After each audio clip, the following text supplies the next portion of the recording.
آیا می دانستید که استرالیا محل زندگی 22.7 میلیون نفر است، در حالی که این کشور همچنین خانه 200 میلیون خرگوش نیز است، یعنی 10 برابر بیشتر از جمعیت انسان ها. این خرگوش ها چنان ویرانی های در استرالیا به بار آوردند که دولت آنها را مزاحم اعلام کرده است.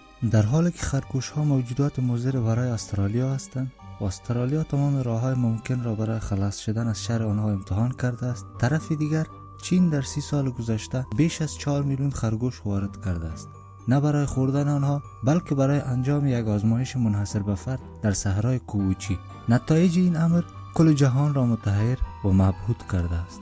یک بار دیگر خوش آمدید به کانال باور کن. دوستان، وقتی یک بیابان زمین سبز را میبلد و آن را به بیابان تبدیل میکند، این فرایند بیابانزایی نامیده می شود و بزرگترین قربانی این امر صحرای کوبوچی در چین است. زمانی بود که صحرای کوبوچی سالانه 500,000 هکتار گسترش می‌یافت. این بدان معنا بود که هر ساله بیابان نزدیک به 500,000 هکتار از زمین‌های حاصلخیز را می‌بلعید. در آن زمان چین تمام تلاش خود را کرد تا این سرعت بیابانزایی را کاهش دهد. در طول دهه‌های 1950 و 1960 پروژه‌های متعدد راه اندازی شد.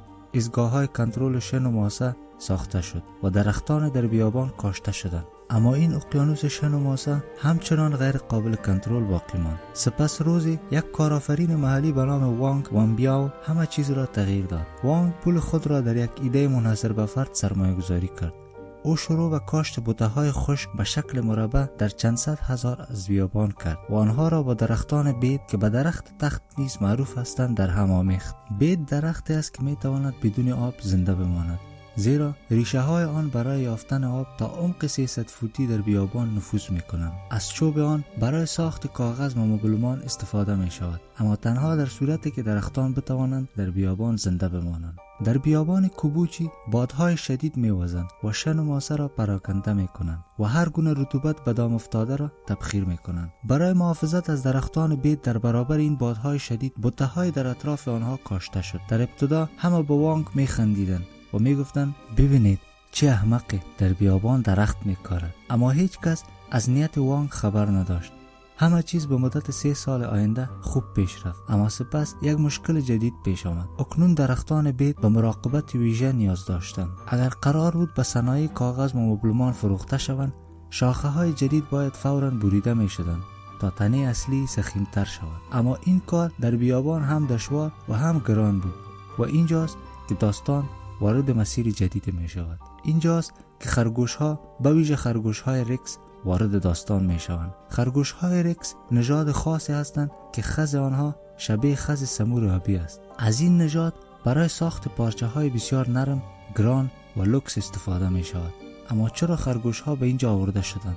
زیرا یک عادت ساده آنها اکوسیستم صحرای کوبوچی را تغییر داد. خرگوش های رکس عاشق خوردن شاخه های جدید درختان بید هستند. با خوردن این شاخه های جدید و نازک، تنه اصلی درخت ضخیم‌تر شد که صنعت کاغذ آن را به قیمت‌های بالا خریداری می‌کرد. این بدان معنی بود که خرگوش‌ها هم می‌خوردند و هم مواد اولیه را برای صنعت کاغذ را فراهم می‌کردند. یک طرف محیط زیست، طرف دیگر اقتصاد، هر دو برنده شدند. اما این فقط آغاز داستان بود. همانطور که قبلا آموختید، ریشه‌های درخت بید تا عمق 300 فوتی زیر زمین می‌روند. این ریشه ها که به عمق شن نفوذ می کنند، پایداری ساختاری آن را افزایش می دهند و تضمین می کنند که شن دیگر در هنگام بادهای شدید جابجا نشود و رطوبت محبوس شده در آنها دیگر تبخیر نشود. در همین حال خرگوش ها شروع به نشان دادن پتانسیل واقعی خود کردند. از فضولات یا کد خرگوش های رکس به عنوان کد استفاده شد. این کد همچنین به محصول ارزشمند در سیستم بدون زباله چین تبدیل شد. علاوه بر این نژاد از خرگوش های رکس بیشترین تعداد فرزندان را تولید می کند. یک خرگوش ماده می تواند سالانه 50 خرگوش به دنیا بیاورد. به این معنی که نرخ تولید مثل آنها بسیار بالا است. با افزایش این خرگوش ها، کود آنها نیز افزایش یافت و زمین حاصلخیزتر شد. در مدت کوتاه شن و ماسه به مزارعی تبدیل شد که در آنها سبزیجات ارگانیک نیز کشت می شد. یکی دیگر از ویژگی های مهم خرگوش های رکس نیز نقش کلیدی در این معجزه داشت. توانایی آنها در هضم علف، امانت دانه های علف نیز بسیار مهم بود. این امر منجر به دفع دانه ها به همراه کود آنها شد و با گذشت زمان علف ها شروع به تکثیر کردند. این بدان معنا بود که خرگوش ها نه تنها درختان بید را نگهداری می کردند بلکه علف هم می کاشتند و در نهایت میوه های آنها نیز با قیمت بالای فروخته می شد. این فرایند به یک چرخه خودکفا تبدیل شد. خرگوش ها به معنای واقعی کلمه شروع به سبز کردن بیابان کردند. با موفقیت این آزمایش وانگ به اینجا بسنده نکرد. او 100 بلدوزر اجاره کرد و شروع به تسطیح تپه های شنی بیابان کرد. او گودال ها را پر کرد، زمین را مسطح کرد و شروع به کاشت درختان بید روی آنها کرد. در همین حال او مردم محلی را تشویق کرد تا خرگوش های ریکس پرورش دهند. او با کمک دولت چین میلیون ها خرگوش ریکس وارد کرد و آنها را بین مردم محلی توزیع کرد. اکنون هر خانه به یک مزرعه کوچک تبدیل شده بود. این پروژه به مدت 10 سال ادامه یافت و کل منطقه تغییر شکل یافت. زمان اینجا چیزی جز ریگ نبود. اکنون این منطقه سرسبز و خرم است. بیابان کوبوچی مساحت بالغ به 18600 کیلومتر مربع را پوشش می دهد. طبق گزارش سازمان ملل 33% یا 6250 کیلومتر مربع سرسبزتر شده است. این نتیجه بیش از 30 سال کار سخت است. به دلیل این تغییر صحرای کوبوچی اکنون به جای دریای مرگ به عنوان یک شگفتی زیست محیطی شناخته می شود. اما نه تنها محیط زیست در اینجا تغییر کرده است بلکه زندگی مردم نیز تغییر کرده است. دولت چین 3 میلیارد یوان معادل تقریبا 400 میلیون دلار سرمایه گذاری کرد و این پول برای ساخت روستاهای جدید و فراهم کردن فرصتهای شغلی جدید برای مردم در صحرا استفاده شد. امروزه میلیون ها هکتار از صحرا به کار گرفته می شود. بیش از 2000 مزرعه در حال فعالیت هستند و سالانه 3 میلیون خرگوش ریکس فروخته می شود. میانگین درآمد سالانه یک کشاورز به 9600 دلار رسیده است. این بدان معناست افراد قبلا از صحرا تصمیم فرار را داشتند اکنون در اینجا ثروتمند شدند. طبق یک تخمین زندگی 10,000 نفر متحول شده است. در سال 2017 خبرنگاران زیاد از این منطقه بازدید کردند. دیدند که محیط زیست 10 برابر بهبود یافته است.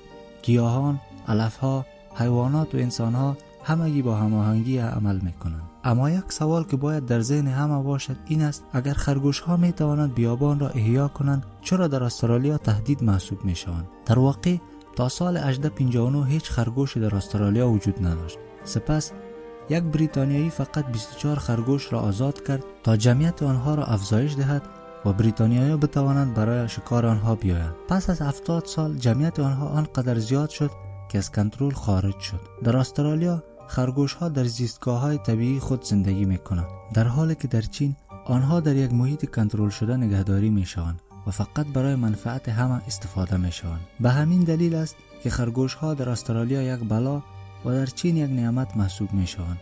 اما داستان بیابان کوبوچی به همین جا ختم نمی شود. بزرگترین نیروگاه خورشیدی جهان، نیروگاه خورشیدی جونما در اینجا واقع شده است. این نیروگاه که در زمین به مساحت 6000 هکتار گسترده شده است از تقریباً 5 میلیون پنل خورشیدی تشکیل شده است که وقتی از فضا مشاهده می شوند شکل یک اسب در حال تاخت و تاز را تشکیل می دهد. طبق رکوردهای جهانی گینس این بزرگترین کارخانه پنل خورشیدی جهان است.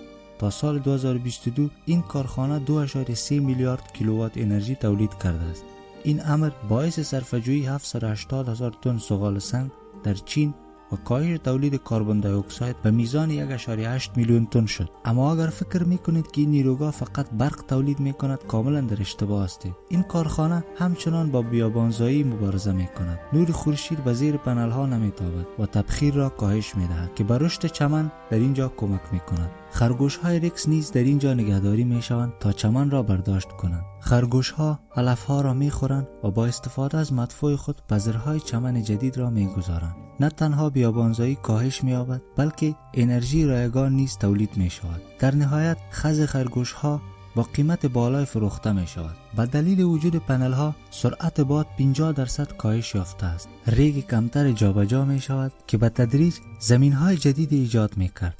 امروزه اگر از صحرای کابوچی بازدید کنید گوسفند، بز، مرغابی و خرگوش را خواهید دید که در کنار هم زندگی می‌کنند. زیر پنل ها چمن وجود دارد و بیشه های بید آنها را احاطه کرده است. هیچ کس نمیتواند تصور کند که دریای مرگ روز دریای زندگی نامیده می شود و همه چیز با استفاده هوشمندانه از یک خرگوش کوچک آغاز شد. امروزه محققان در سراسر جهان این مدل را یک انقلاب اقتصادی می نامند. طبق یک گزارش 50% از مساحت جهان بیابان است و 40% در حال مبارزه با بیابانزایی است. امروزه حتی ایالات متحده و اروپا در تلاش است تا از انقلاب اقتصادی چین درس بگیرند. پیام بیابان کابوچی واضح است. اگر انسانها و طبیعت با هم همکاری کنند، حتی اقیانوسی از مرگ نیز میتواند به باغ از زندگی تبدیل شود.